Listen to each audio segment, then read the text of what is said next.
Allah le Tout-Puissant a clairement interdit la consommation du porc, et cette interdiction est mentionnée explicitement dans le noble Coran. Allah le Tout-Puissant dit « Je ne trouve, dans ce qui m'a été révélé, rien d'interdit à celui qui s'en nourrit, si ce n'est la bête morte, le sang répandu ou la chair de porc, car c'est une souillure. » À travers ce verset clair et sans ambiguïté, Allah le Tout-Puissant nous informe que la viande de porc est strictement interdite. Mais peut-être que toi, cher frère ou chère sœur, tu te poses une question légitime. Pourquoi Allah le Tout-Puissant a-t-il interdit la viande de porc alors que le porc fait partie des créatures qu'il a lui-même créées? Pourquoi Allah le Tout-Puissant l'a-t-il créé s'il est interdit à l'être humain? Reste bien avec nous jusqu'à la fin pour comprendre. Le porc est connu comme étant l'un des animaux les plus impurs en raison de son mode d'alimentation. Il se nourrit principalement de charognes, de déchets, d'ordures et même des excréments laissés par les animaux et les humains, surtout avant l'apparition de la civilisation moderne.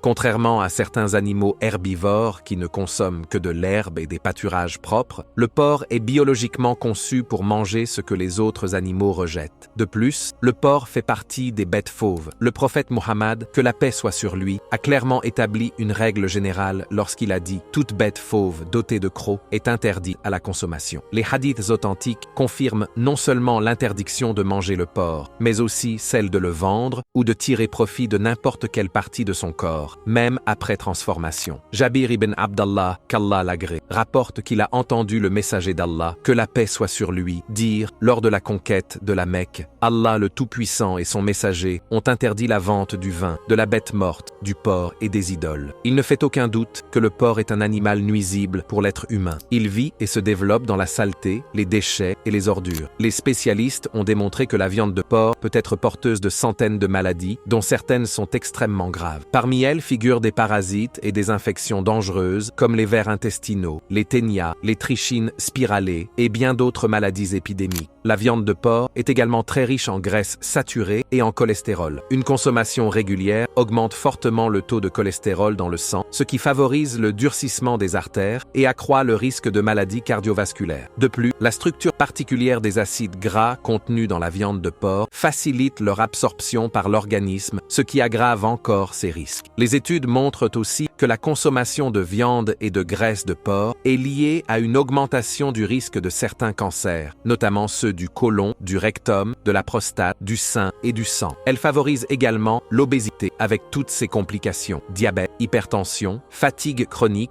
et maladies difficiles à soigner. Parmi les dangers les plus graves, on retrouve le ténia du porc, un ver parasite pouvant atteindre plusieurs mètres de long. Si ces œufs se développent dans le corps humain, ils peuvent atteindre le cerveau et provoquer des troubles mentaux graves, des convulsions, voire la folie. S'ils atteignent le cœur, ils peuvent entraîner de l'hypertension et des crises cardiaques. D'autres parasites, comme la trichine spiralée, résistent parfois même à la cuisson et peuvent provoquer des paralysies, des troubles nerveux et des atteintes graves du système nerveux central. Alors certains se demandent encore pourquoi Allah le Tout-Puissant a-t-il créé le porc s'il est interdit à l'homme? La réponse est simple. L'être humain ne peut pas toujours comprendre la sagesse divine derrière toute création. Allah le Tout-Puissant crée certaines choses pour des raisons que lui seul connaît. Mais une chose est certaine, tout ce qu'Allah le Tout-Puissant a légiféré est basé sur la sagesse, la miséricorde et la protection de l'être humain. Louange à Allah le Tout-Puissant pour ce qu'il a créé et pour ce qu'il a interdit. Louange à Allah le Tout-Puissant pour sa sagesse parfaite